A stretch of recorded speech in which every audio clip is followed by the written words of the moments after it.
mayam si loina countdown to kham yeng bala e de flag world kenogi world cup ki yawi ba part keno mayam de country si ki flag mayam le ko mayam si le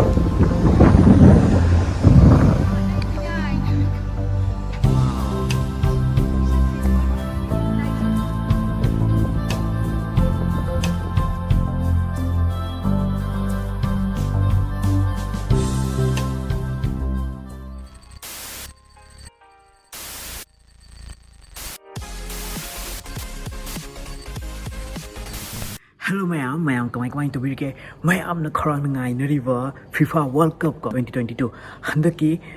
keno ki sahi ki mathang tha da November ki tang kun da ki hau doriba Qatar da pangthok ka doriba FIFA World Cup ki matang da ma'am da hapet sor ko aina thengna jaba adiki aina khangjaba khar tang ma'am da pawdam jake aingond da ki hena khangba bol ba thawa yaw ma'am amsu leibiri ko ado ma'am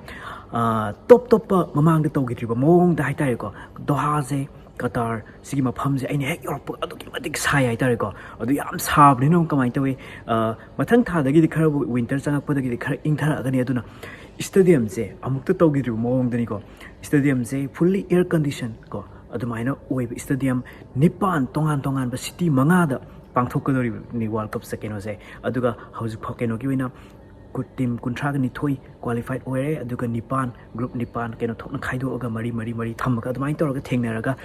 final fawuni ko mayam pangthok kadori se ado mayam karam team na kaga dongan ki handaki winner si kana oi dongan ke ado comment haibiramo achum mi do keno tawse khangat laga ne achum mayam do adutagi amu keno tawse giveaway gi give of present mayam tawse ki ko ado mayam keno se stadium manung adutagi kai mayam changba ya do mayam am leibni na kamai to ge haibu mayam akuiba adagi leiribo keno singse ai mayam telap na pawdam jage mayam video se loi baw yang mina se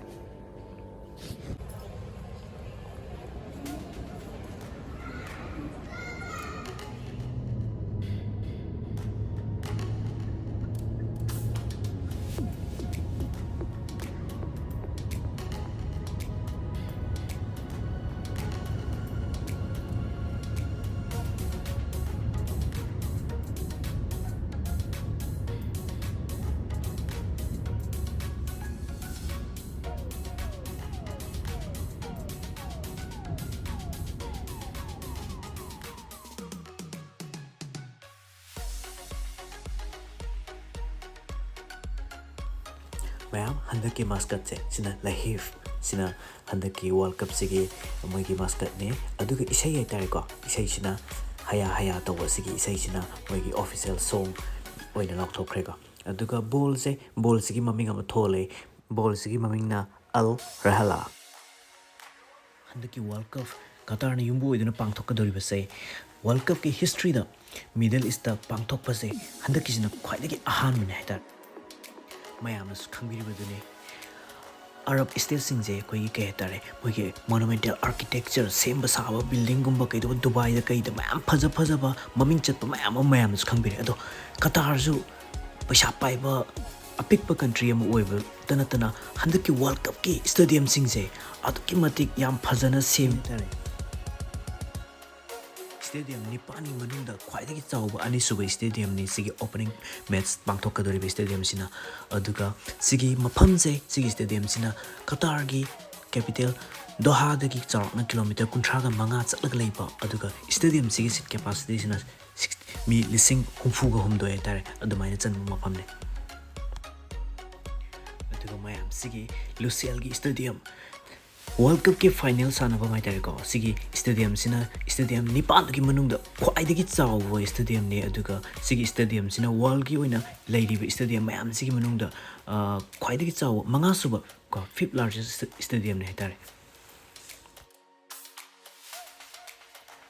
aduga mayam sigi stadium je sigi sabla seasonally pochai mayam je 80% de reuse or recycle lai tare ko adumaina to potagi sab ngak tane hai tare aduga mayam sigi stadium je sigi manung sida air condition 18 degrees Celsius dumaino ko thamanga me tare ga sigi manung da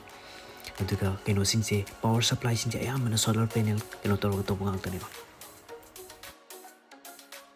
ꯑꯗꯨꯒ ꯃꯌꯥꯝꯁꯤꯗꯤ ꯍꯦꯛ ꯁ꯭ꯇꯦꯗꯤꯌꯝꯁꯤ ꯎꯕꯒ ꯃꯌꯥꯝꯅ ꯀꯩꯅꯣꯝ ꯐꯥꯎꯕꯤꯔꯝꯒꯅꯤ ꯇꯨꯄꯤ ꯃꯥꯟꯗ꯭ꯔꯣ ꯑꯗꯨꯅ ꯀꯇꯥꯔꯤꯁꯤꯡꯒꯤ culture ꯇꯥꯛꯏꯕ stadium ꯑꯃꯅꯦꯅ ꯑꯗꯨꯃꯥꯏꯅ ꯈꯪꯅꯩ ꯍꯥꯏꯇꯥꯔꯦ ꯁꯤꯒꯤ ꯁ꯭ꯇꯦꯗꯤꯌꯝꯁꯦ ꯑꯗꯨꯒ ꯃꯌꯥꯝ ꯁꯤꯒꯤ ꯁ꯭ꯇꯦꯗꯤꯌꯝꯁꯤꯅ education city da leibagi education city stadium haibni aduga stadium singse nauna sab amta hanadagi su sarga leibe stadium sing yawe haitare ko aduna sisu hanadagi leiramaba stadium amane aduga mayam sigi Khalifa International Stadium sisu Khalifa arga Bruce Khalifa Mia Khalifa Bruce Khalifa dagi lawra thon mate ko Doha kenogi Qatar gi Khalifa bin Hamad Al Thani ko Qatar's ki former emir ki maming lawra thon mane tare sigi nupa se aduga mayam aroi stadium yam khwaidagi impressive oi stadium ne highway stadium 974 maram di recycle shipping containers 974 seasonaraga saba adum stadium amane adu sai khargi matungda amuk sigi singje world cup FIFA world cup se loira matungda amuk dismantle amuk sidokadori ne sigi stadium se ado mayam kari phauge kamai toge moi gi stadium mayam se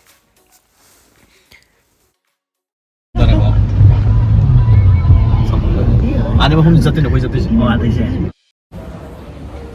RTPCR tàu lôi đấy thì để cho liệu ở đây được cơ thì cái là tốt được tàu mặc thải Although mayam ngasigi di matang swai de kainer se matang video tong thengna se see you very soon give me gun I help you kill I come after? after you give me I come after shoot you give My friend. my friend why you talk like this